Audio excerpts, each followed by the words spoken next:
I just finished eating a big bowl of cream of rice, which is blended white rice that you add hot water to and microwave, so it makes kind of a hot cereal. And I'm also cooking a huge pot of rice at the moment, so I figured perfect excuse to talk about carbs.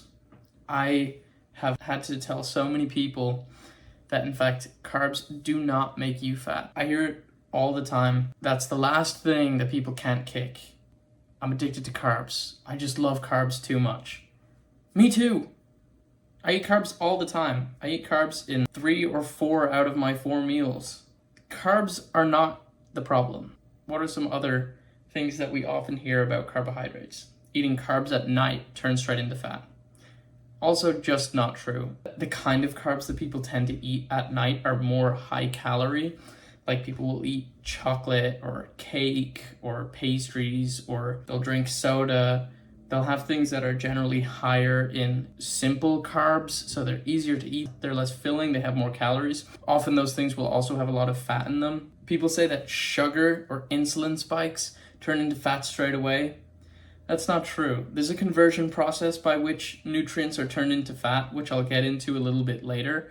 And insulin spikes actually just mean that there's more insulin in your blood, and it can happen because you eat a lot of sugar or carbohydrates in one sitting, but that is not going to, by mechanism, make you fatter. People believe that cutting out carbs or going keto is either the only way to lose fat or one of the best ways to lose fat. I've done keto, I've done full carnivore, no carbs, and you can lose plenty of weight doing that, but it is by no means a requirement. People think that sugar is just the same as complex carbs. I don't think most people believe this, but I've heard it a few times. All carbs are the same. It all turns into sugar in your stomach. It breaks down into sugar when you eat it. And that's a misconception. Carbs do get broken down into smaller, smaller units in your stomach during digestion that are processed like sugars, but that doesn't mean that it's the same thing as eating sugar. And that's for a couple of reasons.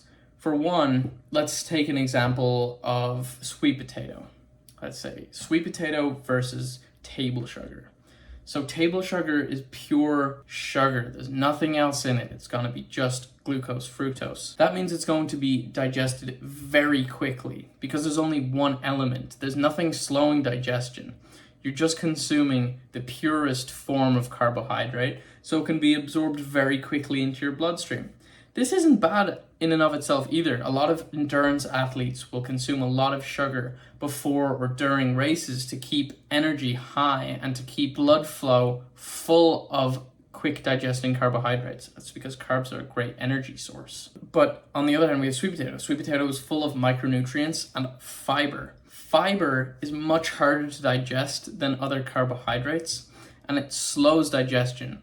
This means that it won't cause as high of an initial insulin spike or blood glucose spike, so you will get a more sustained release of energy, meaning that if you are, for example, eating sweet potato for lunch and you know that you're not going to be eating for another few hours, most likely you're not going to end up feeling very hungry and you're not going to have an energy crash. This is because your body is breaking down the energy that you gave it pretty slowly. I've heard people say that you don't need carbs to perform well in exercise, and while this is technically true, in the sports science community, carbs are the undisputed king of exercise performance or performance nutrition. And this makes perfect sense to me. Protein is really hard to digest. That's one of the reasons that it's really good to eat on a diet, because your body burns a lot of calories just digesting the protein. You can only process about 70% of the calories that you eat from protein. The other 30% are going to be burned during digestion.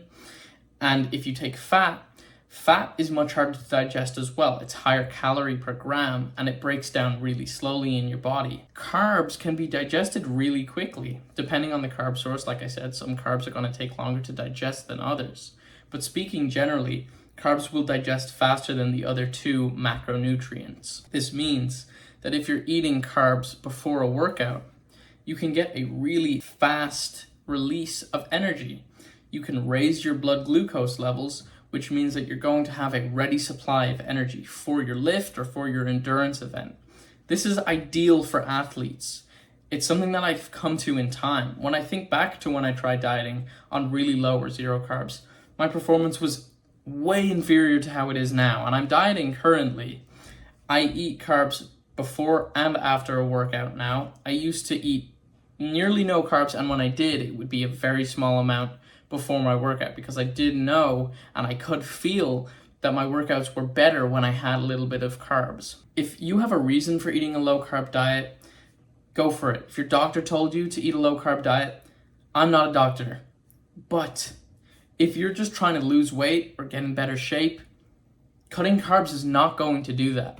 The way that you gain fat is by a discrepancy in your energy balance, wherein you are consuming more calories than you're burning. When you are consuming more calories than you burn, you have a surplus of energy coming in, and it needs to be stored. When you take in too many calories, your body can't burn all of them, so you will store the excess in your fat reserves. That's what fat exists to do.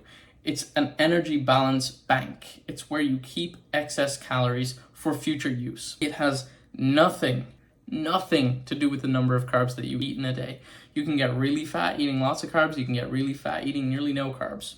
It can be easier for some people to lose fat eating a low carb diet, because when you cut out an entire food group, you have fewer options of foods to eat, and many of the highly palatable, highly processed, high-calorie foods happen to be carb dense. Carbs are not to blame in that scenario, though. The high palatability and the high number of calories are what are making you fat, not the carbs themselves. There's plenty of evidence out there. There are people who are fruitarian, meaning that they consume nearly entirely carbs, very low protein, and basically no fat. And they are often in incredible shape. I'm sure I can throw up an example or two for you. But also, I can use myself as an example. I only just started dieting, so I'm not at my peak leanness. But I'm much leaner than most people are, and I'm about as lean as most people would want to be. And I eat plenty of carbs every day. Now, I do eat fewer carbs on rest days, but that's just because I don't need as many to support my exercise performance. Stop using carbs as your excuse for not dieting, and stop trying to blame them for why you're not losing weight. You have likely been misinformed, or you're being willfully ignorant. Remember, the only thing keeping you from losing weight is the number of calories that you're consuming. Carbs are your friend, not an enemy.